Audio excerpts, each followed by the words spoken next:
नमस्कार, सीता नेहरे किचनमध्ये आपले स्वागत आहे. तर आज मी छोट्या मेथीपासून तुम्हाला अशी पौष्टिक रेसिपी बनवून दाखवणार आहे. पहा तुम्ही. तर जाऊया आता सीता नेहरे किचनमध्ये. इथे आलेली आहे मी किचनमध्ये आणि हे बघा छोटी मेथी आहे. ही मेथी बाजारात भेटते आपल्याला. खूप पौष्टिक असते ही मेथी. त्यातले काड्या बिड्या त्यातले बी असतं, ते मेथीचं काळं झालेलं ते बी, परत साली असतात मेथीच्या काळ्या झालेल्या त्या काढायच्या. आणि हे सर्व मी आता बाजूला ठेवते. पहा इकडे. आणि कापणार आधी मी तिला, म्हणजे कापायची पण पद्धत वेगळी आहे. ती कापून पहा तुम्ही कशा अशी झडकवायची जराशी का लगेच त्याचं निघते. ती मेन गोष्ट त्यातली माती असते, भरपूर रेती असते. ती रेती स्वच्छ धुवायला लागते. 4 पाण्याने 5 पाण्याने तुम्ही कितीही पाण्याने धुवा, तोपर्यंत तिचं सगळं निघत नाही. ती रेती ना, तोपर्यंत तसं ठेवायचं. पण कापण्याची पद्धत दाखवते तुम्हाला मी आता. असं धरायची, कशी पण धरायची, पण कैची घ्यायची. सुरीनी बिरीनी कापत बसायचं नाही. कैची घ्यायची आणि बघा असं घ्यायचं आणि अशी कापून घ्यायची कैचीने. मोठीच कापायची, अशी लय बारीक नाही कापायची. बघा अशी कापायची. ही अशी कापत राहते मी आता. संपूर्ण कापल्यावर तुम्हाला दाखवते कसं कापलेले काय ते.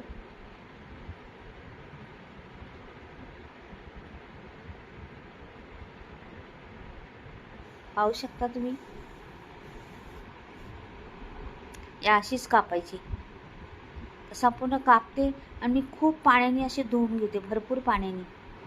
2-4 पाणी बदली करत राहायचं त्याला. त्यात तशी धुवून घ्यायची. नळाखालीच ती घ्यायची, सारखं काढायचं, गाळणी ठेवायचं, काढायचं, गाळणी ठेवायचं. असं करून करून 4 पाण्याने तरी तुम्ही हिला धुवून काढा. मी धुवून ठेवलेली आहे. आता 5-6 मिरच्या घेतल्या, त्या अशा बारीक चिरून घेते जरा.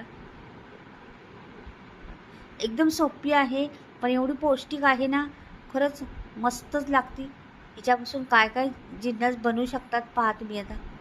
या अशी मिरची घ्यायची जराशी.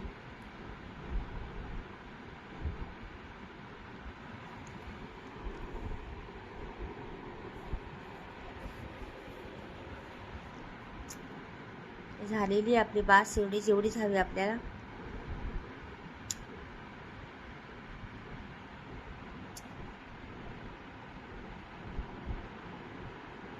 तर मी कांदे चिरून दाखवते तुम्हाला. त्याच्यात कांदे घालायच्यात आपल्याला. किती भाजी आहे त्याच्यावर एक कांदे किती घालायचे. तर मला 5-6 कांदे, छोटे कांदे आहेत माझ्याकडे, 5-6 तरी लागतील. त्याच्यात जेवढा कांदा घालाल ना, तेवढी भाजी छान होती. तर ही अशी कवळी उगवलेली पौष्टिक भाजी बाजारात भेटतीच भरपूर. नक्कीच आणून ट्राय करून पहा एकदा. खूप छान लागती. अशा पद्धतीने केल्या तर उत्तमच लागती. म्हणून ही पद्धत पहा तुम्ही एकदा. करत असणार आहे तुम्ही हमेशा, पण त्याच्यापेक्षा वेगळी जरा. अशा पद्धतीने पहा जरा.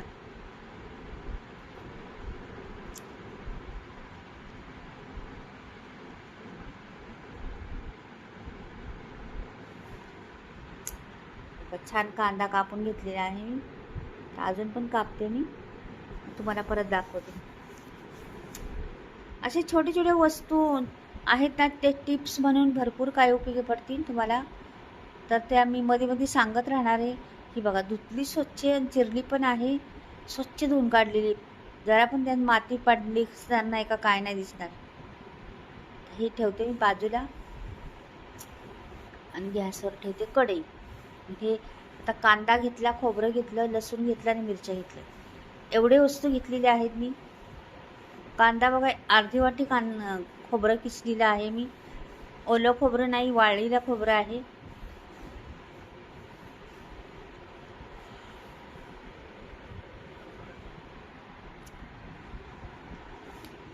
तर तडक कढई छान तापू द्या तिला कढईला.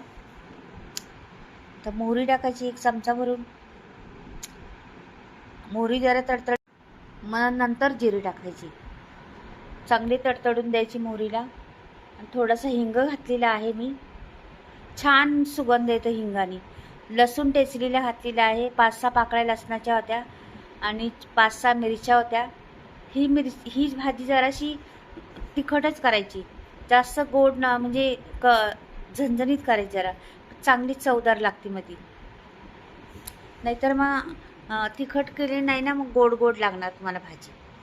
म्हणून मग तिखट करायची जराशी, थोड्याशा मिरच्या जास्तच घालायच्या आणि कांदा परतून घ्यायचा एवढा ना, त्याला ट्रान्सपोर्ट झाला पाहिजे छान असा मस्त. हलवत राहायचं सारखं कांद्याला. मैत्रिणींनो, माझी ही भाजी तुम्हाला आवडली. माझी पद्धत वेगळी आहे जराशी थोडीशी, तुम्ही बनवत असणार आहे हमेशा, पण हा पद्धतीने बनवा. खूप अप्रतिम टेस्ट ती मस्त लागते एकदम. तर नक्कीच बनवा. कोणी कोणी भरपूर काय काय होतं ह्या भाजीपासून. मी तुम्हाला दुसरे एक पदार्थ दाखवणार आहे, पण आता नंतर दाखवीन परत भाजी आणल्यावर. खूप छान पदार्थ आहे तो, खूप छान लागतो तो. आणि ही भाजी तुम्ही भाकरीबरोबर, चपातीबरोबर टिफिनला नेऊ शकता, मुलांना देऊ शकता. आणि खूप विटॅमिननी भरलेली भाजी, बाकी नुकतीच उगवून वरती आलेली भाजी असते ती, थोडीशीच वरती आलेली असते. त्या भाजीची ही करतो आपण, त्याच्यामुळे खूप विटॅमिन आहे त्याला भरपूर. आणि त्याला ती लोक कसलंही केमिकल वापरत नाही, ते असं रीतीत उगवतात ना भाज्या, तर ही कसलंही केमिकल नाही, म्हणून पौष्टिक भाजी असते ती. आता ह्याच्यात टाकते मी खोबरं, अर्धी वाटी किसलं होतं मी, सुकं खोबरं आहे. तर तुम्ही बघा, ह्या भाजीत तुम्ही घालत असणारे ओलं खोबरं. पण ओलं खोबऱ्याने काय होतं, ते आपण भाजी केली तरी पण ना, खाताना ना दाताखाली टस टस टस लागत राहते ओलं खोबरं. तसं सुकं खोबरं गोड पण लागतं आणि टेस्ट पण येते सुकं खोबऱ्याने. म्हणून कधी पण सुकं खोबरं घालायचं, किसून घालायचं सुकं खोबरं. ओलं खोबरं ह्या भाजीला घालायचंच नाही. म्हणजे घालतात भरपूर लोक, पण ह्याची टेस्ट वेगळी आणि त्याची टेस्ट वेगळी येते. का की ते ना दाताखालीच लागतं, एकदम टसटस लागत राहतं दाताखाली ओलं खोबरं.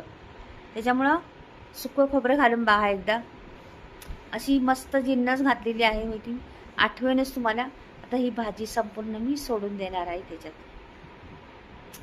आता ही भाजीला वेळ जरासुद्धा लागत नाही शिजायला, लगेच पटकन शिजणार आहे.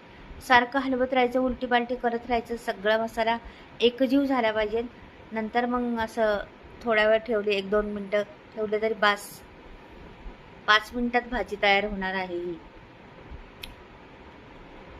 म्हणजे सोपी पद्धत असती, कधी कधी आपल्याला माहीत नाही पडत कशा पद्धतीने काय होतं कशा. ही भाजी तुम्ही हटून पण करू शकता पातळ, फार लागते छान. मला तर अप्रतिम आवडती ही भाजी, हो खरंच. म्हणजे आमच्याकडे सर्वांनाच आवडते तसं म्हटलं तर, पण मला खूप आवडते, म्हणून मी हमेशा करत राहतो आम्ही भाजी. खूप पौष्टिक पण आहे आणि टेस्ट पण छान लागते. भाकरीबरोबर ते एवढी उत्तम लागते ना. आता ह्याच्यात मीठ टाकते मी, छान मिक्स करून घेतली का थोड्या वेळात 2-3 मिनटं मिक्स करायची, अशी सारखी हलवत राहायचं. 2-3 मिनटात भाजी तयार होणार आहे लगेच.